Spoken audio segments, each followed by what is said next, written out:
नमो ब्रह्मादिभ्यो ब्रह्मविद्यासम्प्रदायकर्तृभ्यो वंशऋषिभ्यो महद्भ्यो नमो गुरुभ्यः। ॐ शङ्करं शङ्कराचार्यं केशवं बादरायणं सूत्रभाष्यकृतौ वन्दे भगवन्तौ पुनः पुनः। ईश्वरो गुरुरात्मेति मूर्तिभेदविभागिने व्योमवद्व्याप्तदेहाय श्रीदक्षिणामूर्तये नमः। Om Sri Guru Pyo. We have been studying or going through the philosophy and explanation of Kathopanishad, as Jadavedji was explaining in the beginning.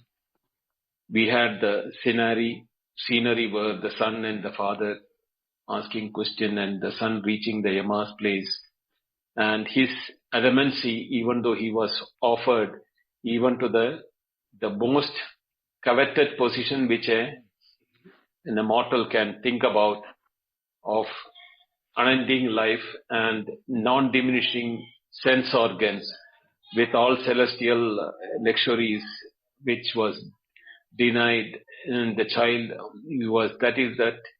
That commitment and the steadfastness of the seeker, which is shown in the example of Nachiketa, who said, I don't want all these things, keep it yourself, tell me but the truth. What I heard that some people say that after death there is something, and some other people say there is nothing after death. I want to know the truth. What is that truth? And oh Master, you have to tell me. Then the dialogue between the two takes place, and Yama, pleased with the steadfastness of Nachiketa, started explaining what is the truth behind it. And in the second Valli, from the 15th verse onwards, he started explaining the nature of the reality, or what is the truth, which is called Atma or Brahman. And toward the end of the second Valli, he himself goes into a soliloquy type of a situation where he says that,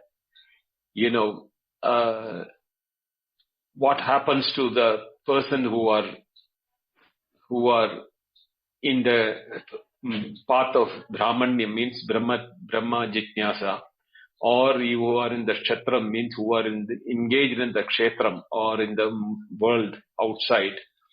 For both of them, death is the only end for it. But who will know? Who can know? Ittha Veda Yatra Saha. Who is that person who can know about what is that truth? Is how he stopped the second Valli.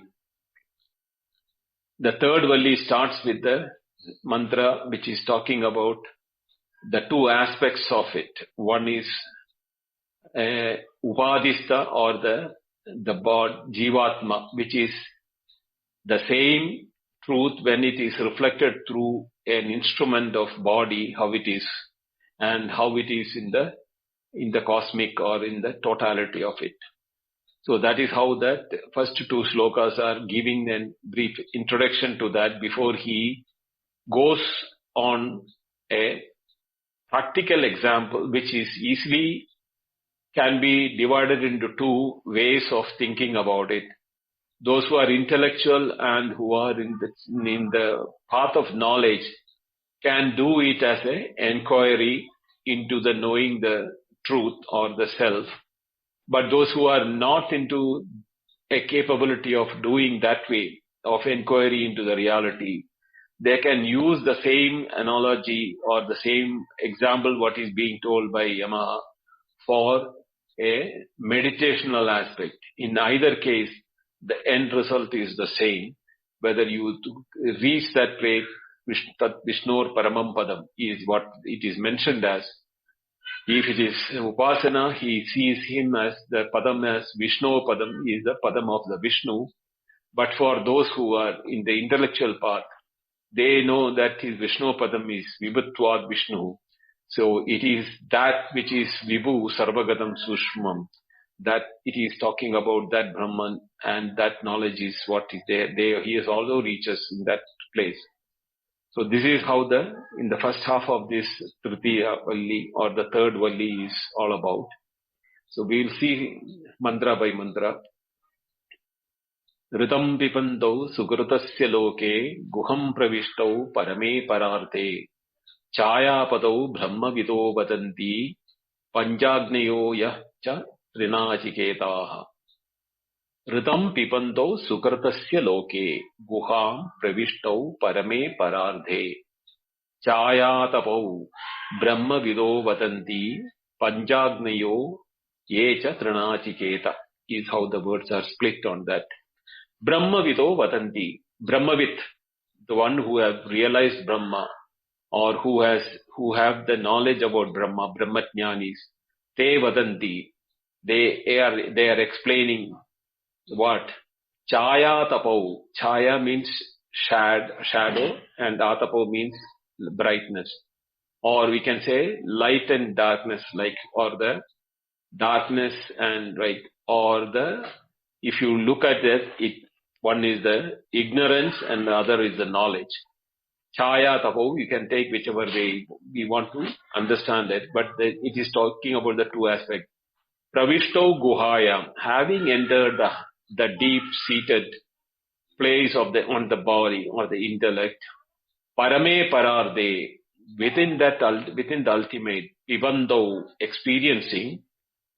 Ritam sukratasya loke. Ritam means, actually the meaning of the word ritam is satyam or the truth.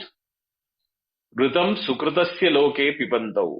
In that sukritam means the acts of good action, and the ritam here then it means not the truth, but it becomes karma phala. In the karma phala or the fruits of action, when experienced through the loke here means body. Lokyate anena iti loka. It is the body talking about. So, in the body, while experiencing the action, the results of actions, by doing Panjagno cha Trinajiketa, the Trinajiketa Panjagni Yaga, which was explained in the earlier slokas, where it was said that, it is the Nachiketa Agni, by doing it 3 times, or the Panjagni Yajna, which is another form of Upasana. People who do that, they go to Brahmaloka. Is Brahmaloka, Brahma Eva Loka, Brahmaloka. So that is that Brahmaloka, what it was told earlier.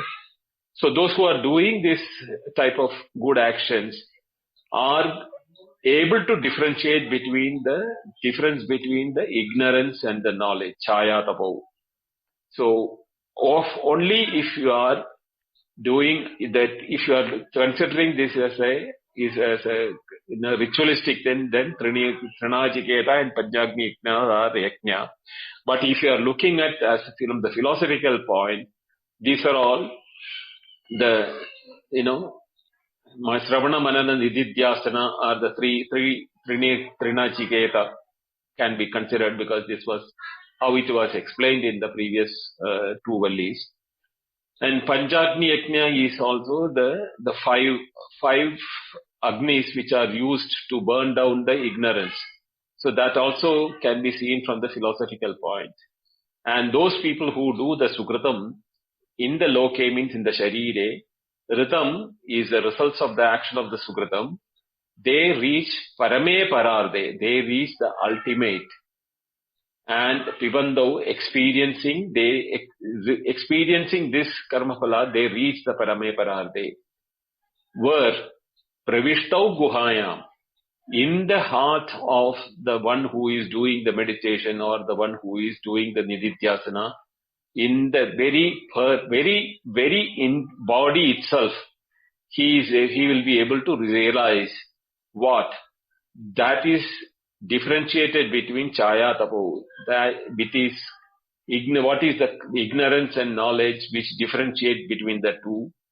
And this is what Brahma Vida Vadanti, those people who have done this and who have gone through this path, it is their statement, is what Yama says. And in the next mantra, he says, Yaha Seturi Jnanam Aksharam Brahma Yatparam Abhayam tidirshatam param nachikedam shakemahi. Yaha setu ijananam aksharam brahma yat param abhayam tidirshatam param nachiketam shakemi is how the word splitting is that. Shakemihi Nachiketam. We can resort to the Nachiketa fire or we can resort to the Trinachiketam. This is Shravana Manana Nididhyasana, which will help us Yaha Setu, which in the form of a bridge. Ijananam. Ijananam is normally considered as Yajamana of a Yajna for doing the Trinachiketa Yaga. But when we are talking this from the philosophical point, it is the one who is performing the Shravana Manana Nididhyasana. And for him, Param Aksharam Abhayam Brahma. Param means supreme. Aksharam means imperishable. Abhayam Brahma. Abhayam Praptosi is what Yajnavalkya tells to Janaka after having listened to all the teachings of Yajnavalkya. Yajnavalkya tells Janaka, you have reached that state of fearlessness. Why fearlessness is the state? Brahma is the state of fearlessness. He said that Sa Ekaha Advidiyam Brahma. So because there is only one, and when there is the fear is normally when you have the otherness. Idaram andaram kurde atatasya bhayam bhavati. If you have something other than you, you are limited, and your limitedness can be a cause of fear because other can be superior to you, or other can invade you, other can limit your potential. But Brahma or the Sat Chit Ananda or Satyajnanam Anandam Brahma, Prajnanam Brahma, in all those things we have been told that Sa Ekaha, he is only one, there is only one. Advitiyam, there is nothing to second for it. So without the second, that is the one only. And then because of that, Abhayam Brahma becomes the state of Abhayam or fearlessness. Because you don't have to be afraid of anything, that when you know that you have become everything, Yatra tu sarvam atmaiva bhu tatra kenakam pashyet is another Upanishad what says that. When you know that it is the same material with which I am made, I am existing, or my individuality or my feeling of I amness is the same thing with which everyone or every object in the world is having. And then that feeling of sahodaryam means come out of from the same material. Sahodaram is normally told for the people who are born from the same mother, all called brothers. No? In Sanskritam we call it as sahodarya, sahodara, saha udara, from the same stomach. But in the case of philosophy here, the entire world is a sahodaryam. That feeling comes that everything has come out from that. In the Chandogya Upanishad says, no? Vacharambanam vikaro namadeyam mrittigatyeva satyam. All the mud pots or the mud elements which are made out of mud, the thing is only of the mud, same as all the gold ornaments are of gold. Same way, everything in this world, you are part of the world, so you cannot be different from that. You are also made of the same material which the entire world is made. So why do you make a difference between you and others is what the Upanishad tells you. So then when you are having the oneness, Sarvatma Bhava, Sarvam Atma Bhava, Sarvam Atmam is I am the self and this self in me is the self in everyone. That feeling when it comes, it is called Abhayam Brahma, fearlessness, because you are no more threatened by the existence of others. You don't have the fear of otherness. That state of fearlessness of Brahman comes. Yet, Tidirshitam Param, those who are inquisitive or who want to cross over, Tidirshata means Taratum Ichanta, or those who want to swim across the param of samsara, or that limit, the chaya above, which is told in the previous sloka, that darkness, to cross over the darkness in the ocean of light. where you are the light and you become the light and you are one and only one. For those people, Nachiketam Shakemahi, we can resort to that method of Nachiketa ritual or the Sravana Manana Nididhyasana. Now, having told that these are the two methods in which what is the Brahma, who knows in the previous, when he stopped, we knew now that is what is all about. But how do I go? This question can come to everyone. Now you have told me what is it like and everything. You told me there is Avayam, Paramam, Aksharam, Param, Brahma. All those things are fine and beautiful for me to hear. You are talking about things which are not possible to reach. Like, talking after going to Swarga. For that I have to die to go to Swarga, to know what is available. Whether it is true or not, I don't know. So how do I know is a question which can come to an aspirant or a student of philosophy or student of Upanishads can ask it. Knowing that these thoughts will be running in the mind of Nachiketa, Yama starts giving the example, which is also available in the Bhagavad Gita. So we will see what is the example. Now this is the example which I told. We can look from both the angles. We can look it from the philosophical point of view, or we can take it as an upasana where you want to do an imaginative, upasana on that, the truth which is being explained through that. Atmanam radhinam viddhi shariram radhamevatu buddhim tu saradim viddhi manapragraha mevacha. Atmanam radhinam viddhi shariram ratham eva tu buddhim tu sarathim viddhi mana pragraha eva cha. Now this and the next sloka is continuous, but let us take the meaning of this sloka and the next sloka before we get into the philosophical part of it. Viddhi, Atmanam Radhinam Viddhi. Know the one who sits in the Ratha, or the one who is the rider of the Ratha, to be the Atma or the Jiva in the body. Understand that, O Nachiketa, Rathinam Atmanam Viddhi. Know that this Atma is the Rathinam in the body. Shariram Ratham Evatu. Shariram tu Ratham.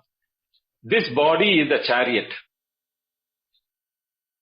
Buddhim tu Saradim Viddhi. And the charioteer of this body is Buddhi. It is the intellect which is guiding or which is giving direction which way the body should function or which way the body should be. The Atma is only a rider. He sits in that body, and it is the body which is riding, which is going places. And Buddhi, intellect, is the one which is a charioteer. Mana pragraha mevacha. Mind is the reins which is the intellect is controlling it. So mind is under the Buddhi, because intellect is the one which is giving instruction for the mind, what is right, what is wrong, which way to do, which way not to do. And that the analytical part or the logical aspect of the body is in the intellect. So the Jivatma is the charioteer or the rider of the chariot. The reins are in the hands of the charioteer, Buddhi, intellect, and minds are the reins with which, what do they do? Indriyani hayanahur vishayam steshu gocharan atmendriya manoyuktam bhokta tyahur manishinaha. Indriyani hayanahu vishayan teshu gocharan Atmendriya manam yukta mano yuktam bhoktaha tyahu manishinaha. Now, having told what is the form of the body and the Jivatma in the body, intellect is the one which is the charioteer, and he is using the reins which is controlling the horses. The mind is the one which is controlling the horses. Now, what are the horses?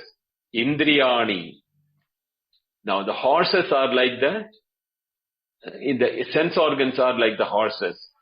We have five horses running in 5 different directions. That is the Shabda Sparsha Rasa Rupa Gandha Shota. All those things, the sight, the eyes, ears, smell, touch, all those 5 sense organs are the horses which takes the body in enjoyment in the world. Now, assuming that we are taking a travel towards the Aksharam Paramam Padam, the journey of the individual is starting to merge with the ultimate. So here we have been told that the body is not a liability to you. You have the body, you have the intellect which is a charioteer, you have the mind which can control the reins of the Indriyas, and the Indriyas are the horses. And what is that thing? Vishayanteshu Gojaran. They are grazing in the objects which are external from the body. In that, the horses or the sense organs are grazing, means they are enjoying the sense organs. Manishina ityahu. This is how the men who, Manishina means who have, with a high level of intellect, they have come out with this example to declare that what is that? Atma Indriya Mano Yuktam. The combination of the Jiva along with the mind and the sense organs, it appears to be the enjoyer. Now, if you look at this, with the 2 slokas put together, the master of the car, he sits behind the vehicle and he instructs the driver to go to different places or wherever he wants to go. Now, it is the driver who has the control over the entire vehicle. The master has only instruction, or he is an enjoyer of the ride. He doesn't drive the vehicle. So that is where that Atma Indriya Manoyuktam Bhokta. So the Bhokta or the enjoyer is a totality of the sense organs, the mind, and the observer of the enjoyment as the Atma.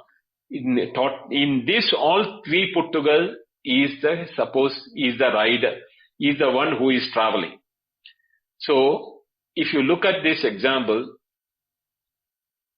what we can see is that the owner or the vehicle or the chariot, who is riding in the chariot, he is not doing any action. His presence sitting, the moment he sits in the vehicle, in the chariot, the charioteer starts the horses to start running. Same way, the moment the Jivatma enters the body, the intellect, the mind and the sense organs start functioning for engaging in the world outside. Now, only if you look at the other way around, when the master is not there, but the master is not in the mood of riding, even though the charioteer, the horse and the reins and everything is there, it stands still, which is in the deep sleep. When he presents, when he wants a ride, he doesn't want a ride but the presence, mere presence, he sits in the vehicle itself, makes the chariot move around in the direction where the Indriyas are taking, the sense organs are taking. So you have to consider this example. So where in the Brihadaranya Upanishad, that there is a statement where the Yajnavalkya makes Dhyayativa Lelayativa, as if the person is meditating or he is the one who is moving around. Actually speaking, the Jivatma, the self in us, is not doing anything. He is Akarta Abhokta. He is neither the Bhokta nor the Karta of the working. His presence, Yasya Smarana Matrena Janma Samsara Bandhanad vimuchyate. So by presence of that Atma in the body is why the body is in function. So just before the session started, I was explaining this to Patrick that the Western philosophy is looking for that consciousness within the body. But they do not understand that the consciousness is not locally localized in the body, as in only that the reaction of the body, which makes the scientist or the neuroscientist and others feel that, the consciousness is associated with the body. It is just like that, the presence of light only can show the face in the mirror. In the absence of the light, the mirror and your face, even though are face opposite to each other, they cannot have a function of seeing in the mirror. But the presence of the light is required. The light is neither in the mirror nor on your face, but it is there everywhere. But the presence of the light is only when the mirror becomes useful for us to see our face. Same way, the presence of that Atma, the Jivatma in the body, the feeling of that body has come alive is there. Therefore, the body looks to be enjoying because of the mind and the intellect and the indriyas. Now here he goes into the further explanation how this is happening. Yastu vijnanavan bhavati bhavati tena manasa sada tasya indriyani vashyani duštashva iva sarate. Yastu vijnanavan bhavati yuktena manasa sada tasya indriyani vashani duštashva iva sarate. Now, yaha avijnanavan, the one who do not make out the difference or the knowledge is not there, to him it happens like what? Sada ayuktena manasa. Now, ayuktena manasa is the mind which is not bridled to the horses. The horses are free to run amok. So, ayuktena manasa means the mind which is in control of the horses. Ayuktena manasa means the one which is not having any control on the sense organs. Hence, therefore, such a person is called avijnanavan. And he becomes an unintelligent person or indisciplined person. Tasya indriyani avashyani. For him, his sense organs are not under his control. His sense organs are in control of him. Wherever his senses are getting attracted, he goes that direction. And when you have got 5 sense organs, you are torn between one after the other. You want something which is good to see, you want something good to hear, you want something good to taste, you want something good to touch, you want something like that. And each one throws up each requirement each time. So the 5 sense organs are driving you in the 5 different directions. And the mind is not in control of it. Therefore, he is called a man without discrimination. To him, how it is like, Duštashva iva sarate.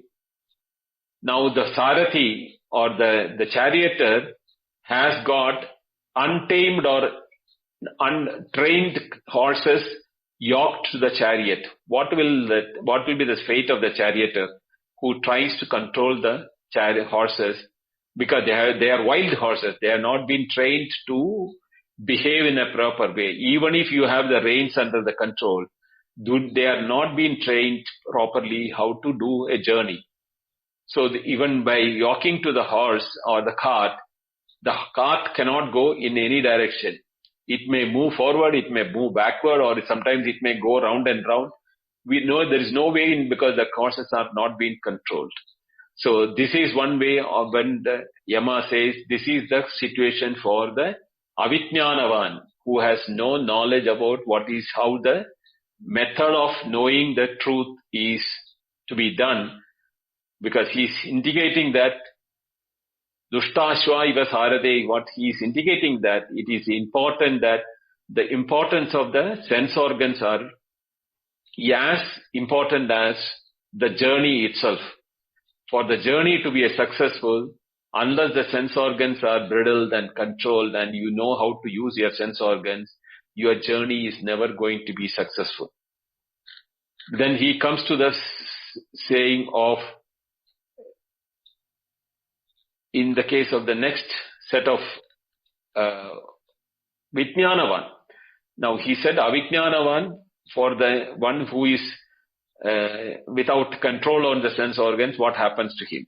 Now he tells the other one. Yastu Vijnanavan bhavati yuktena manasa sada tasya indriyani vashyani sadashva iva sarate. This is the opposite of that, what we discussed earlier in this earliest mantra. One who becomes knowledgeable, discrimination between how to use his sense organs. Indriyani indriyeshu vartata. Iti, that is the truth. The sense organs will be engaging in the sense objects because that is the nature of the vastu. You cannot change an eye from but seeing an object. A sound being told cannot escape your ears if it is within the audible range. Same is the case with all the sense organs. But Vijnanavan, so for a man who of discrimination or a knowledge, for him, Yuktena Manasa, he has the mind which is riddled or which can be bridled, and the horses, the sense organs are under his control. Tasya Indriyani Vashyani. For him, the sense organs are under his control. He knows what is the role of each sense organ. He will not allow them to go amok and without direction they will, pull him apart. How? Sadashva iva sarate. Like well-trained horses, his journey will be the successful journey, and he is the one who is going to reach the Paramam Padam. He is the one who is going to reach the ultimate destination because he has the horses which have been trained. He has got a mind which is controlling the horses. He has a good intellect which is instructing the mind, and in such a body which is yoked with such good sense organs, which shows that even for the spiritual journey, your sense organs should be in prime condition, in a very good condition. Because if you are not your sense organs are not in good condition, you cannot make out what is the Nitya Vastu Viveka. What is the difference between the transient and permanent senses? And bodham prati, every bodham, because when that happens, every experience, through the experience, how do we know the awareness which is the master sitting in the chariot? For that, the horses should be able to feed, the indriyas should be able to feed the senses through the mind and the intellect to the right, the honor of the chariot. Then only that, the right direction will be known, but that he will reach his destination. So it is as good as important that the sense organs also have to be in the very good condition. So, what he says that Sadashva iva sarate, that, like the very trained and tamed horses, how that horses can take you to your final destination. Similar is our journey towards that Paramam Padam, Aksharam Paramam Padam, that Abhyam Brahma, which is that fearlessness state of that, for that which is very important, that this example is either philosophically or if you want to meditate on that, in either case you will be reaching the same destination. Again, some more aspects of the same thing is being told. Yastu Vijnanavan bhavati yamanaskas sadashuchi nasa tatpadam apnodi samsaram cha adhigacchati. Now what happens to the person? What happens to such a person whose horses are not bridled, who has no control on his sense organs?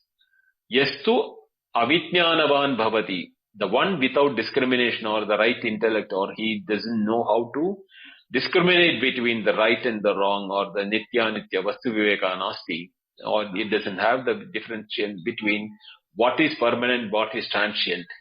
Amanaska Sada Shuchi. And his mind is Sada Ashuchi, always with impurities. And he nurtures these impurities in his mind. Amanaska, with a disturbed mind. Manaska, Anmanaska means one who, Manas is not in control. Manaska is my controlled mind. Amanaska is one which is uncontrolled mind. And Sada Ashuchi, always immersed in the sensual enjoyment without knowing what is the destination. If such a person is indiscriminate person is that nasatat padamam padam apnoti. He doesn't reach his destination. He never reaches that state of akshayam, aksharam, abhayam brahma, aksharam paramam brahma. Sa samsaram adhigachadi. He is going and coming back in the same cycle of rebirth and as like the worms who are happy in the slush or in the dirt. This enjoying person who is enjoying the sensual organs, he remains in the sensual level, and he is, even after his death, he is not looking for his destination. He is wanting to come back because Ridam Vibandau, for the results of their action is to get back into the world of samsara.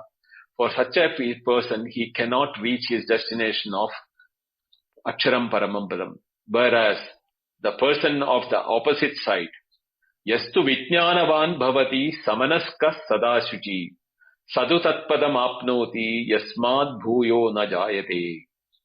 Yastu Vijnanavan Bhavati, and he is also Samanaska Sadashuchi. Satu tat padam apnoti. He reaches that place. Yasmad bhuyo na dayade.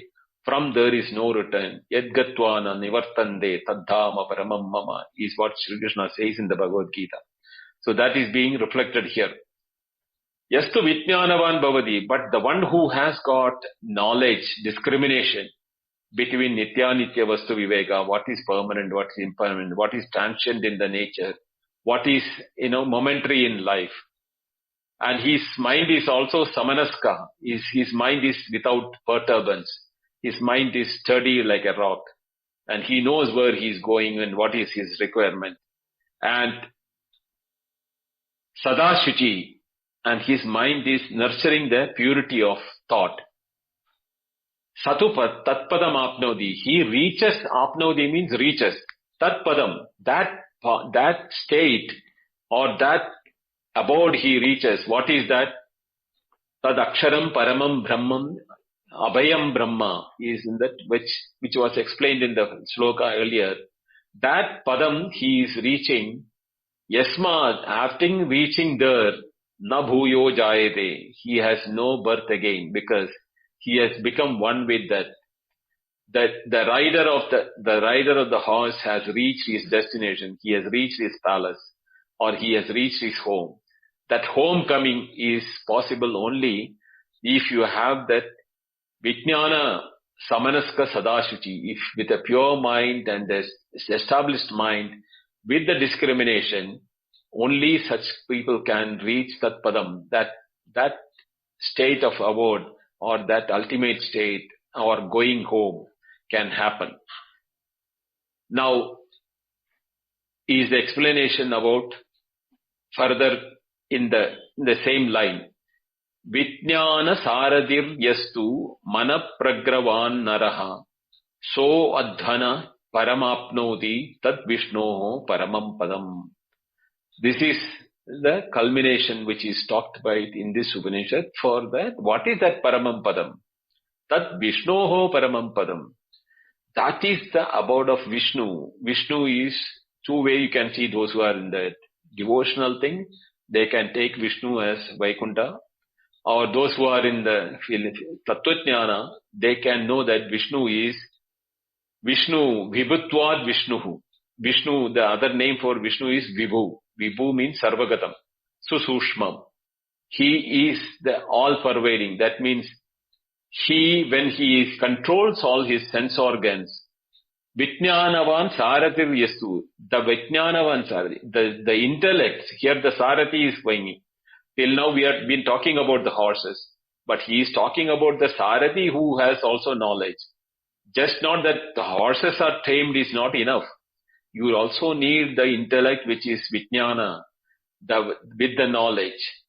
And Manapragavan Nara, and that Vijnanavan Sarathi, the one which, the charioteer or the one who has the control over the chariot, he should be able to control the reins, which is the mind, and sa advanaha paramam, that journey itself will end apnoti Vishnu paramam padam. That is the one which will make the destination attainable or within the reach for that.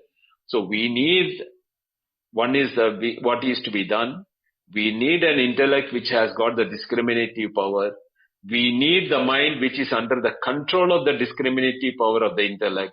And we should have the horses or the indriyas or the sense organs which are well trained, which knows when to engage, which knows when not to engage. And all of them should be in very good condition, otherwise the journey cannot be completed. So with these conditions in the mind, with good sense organs, with a mind which knows how the sense organ should be engaged, and the intellect which has the discriminative power to which direction it should go, then the journey of the rider will end up in such a place from where he has no return. Yadgatvana nivartande tadhama paramam mama, or he merges, he attains to tad paramam padam akshayam, abhayam, aksharam paramam padam, that he reaches that shape from where there is no for coming back, because it is aksharam. It is not one where there is a diminishing take place or where there is no. And why it is that?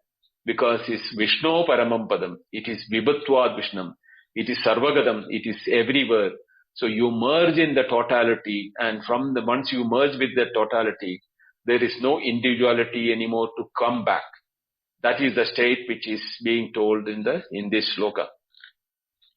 Now, there are next two shlokas which are basically 10th and 11th together should be read, which is talking about how